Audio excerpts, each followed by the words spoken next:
Shalom Bapak Ibu, Saudara terkasih dalam Kristus Yesus, dimanapun kita berada, kiranya kita berada dalam keadaan sehat dan sukacita yang daripada Tuhan. Sukacita besar pada saat ini, pada hari ini, renungan harian dari Distrik 20 Kepri bisa dirilis untuk yang pertama kalinya. Maka dari itu, kiranya pelayanan Distrik 20 Kepri semakin baik dan semakin menjadi berkat untuk seluruh jemaat HKBP. Bapak Ibu Saudara sekalian, kiranya kita senantiasa mendoakan untuk pelayanan HKBP Distrik 20 Kepri. Sebelum kita mendengarkan renungan, kita berdoa. Kasih karunia bagimu dan damai sejahtera yang dari Allah Bapa dan yang dari anaknya Tuhan Yesus Kristus. Amin. Firman Tuhan untuk kita pada hari ini, Senin 9 September 2024. Tertulis dari 2 Tawarik pasal 18 ayatnya yang keempat. Begini tertulis. Tetapi Yosafat berkata kepada Raja Israel, mintalah dahulu petunjuk firman Tuhan.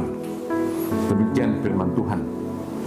Bapak Ibu Saudara terkasih dalam Kristus Yesus, firman Tuhan hari ini adalah sebuah paradigma yang sangat baik apabila seluruh orang percaya mengikuti paradigma Yosafat dalam menjalankan segala sesuatu.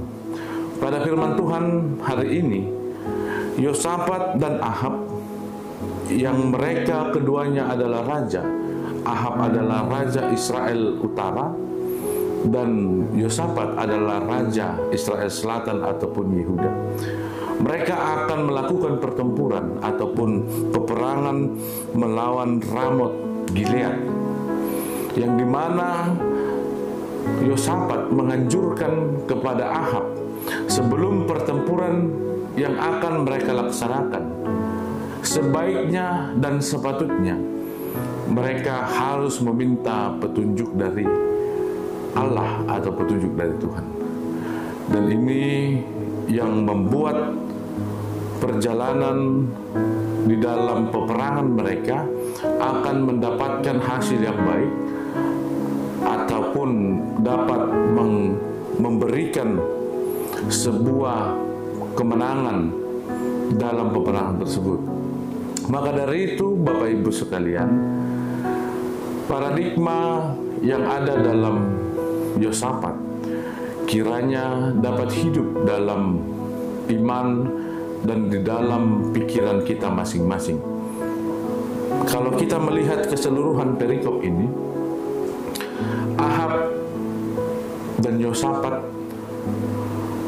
melakukan pertempuran melawan Ramot Gilead.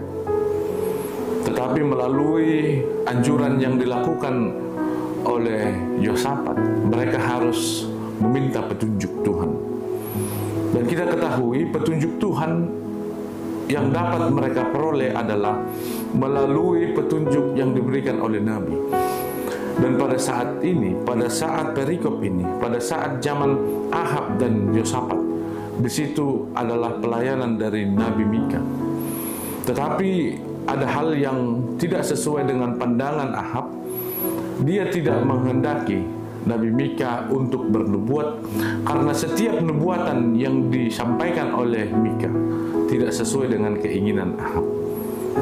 Maka dari itu, pada saat perbincangan, percakapan antara Ahab dan Yosafat, mereka memiliki perbedaan pendapat akan meminta ataupun melihat petunjuk dari Tuhan. Dan pada saat itu juga mereka akan melaksanakan pertempuran melawan Ramot Gilead. Bapak Ibu sekalian, cara pandang ataupun paradigma dari Raja Yosafat ini kiranya hidup dari ataupun di dalam diri kita masing-masing. Karena kita terlebih dahulu harus meminta petunjuk Tuhan untuk setiap rencana, untuk setiap hal yang akan kita lakukan. Karena acuan kita dalam melakukan segala sesuatu adalah petunjuk Allah. Kalau kita bertanya, bagaimanakah kita dapat memperoleh petunjuk Allah sementara kita tidak bisa lagi melihat Nabi dalam kehidupan kita yang modern ini, tahun 2024. Bapak Ibu sekalian, Allah senantiasa memberikan hikmat kepada setiap orang percaya melalui hikmat dalam pikiran dan melalui suara Tuhan di dalam hati. Itulah petunjuk yang Allah berikan untuk memberikan jalan kepada setiap orang percaya agar tidak tersesat dalam jalan ataupun keputusan yang diambil. Maka dari itu kita memiliki paradigma yang baru, menyesuaikan pemikiran kita sama dengan Raja Yosafat, yang dimana dia menginginkan setiap langkah, setiap kebijakan ataupun setiap rencana harus dipimpin ataupun diberikan petunjuk oleh Allah. Kiranya kita senantiasa diberikan tuntunan, diberikan petunjuk dalam menjalani kehidupan. Amin, kita berdoa. Bapa yang baik dalam Kristus Yesus, kami mengucap syukur untuk firman-Mu yang boleh kami dengar. Kiranya Tuhan dapat memperlengkapi kami dalam menjalani setiap hari kami melalui suara Tuhan dalam hati dan pikiran kami. Kiranya kami dapat mendengarkan semua itu Tuhan, agar jalan dalam kehidupan kami tidak tersesat, dan kiranya kami hidup di dalam naungan kasih-Mu. Kami serahkan hari ini Tuhan dalam tangan pengasihan-Mu, Tuhan yang menuntun dan membimbing kami dalam menjalani. Hanya di dalam Kristus Yesus kami berdoa. Anugerah dari Tuhan kita Yesus Kristus, kasih setia dari Allah Bapa, dan persekutuan dengan Roh Kudus kiranya menyertai kamu sekalian. Amin. Demikian firman Tuhan hari ini sebagai renungan dalam menjalani hari kita Bapak Ibu sekalian. Tuhan memberkati. Shalom, selamat pagi.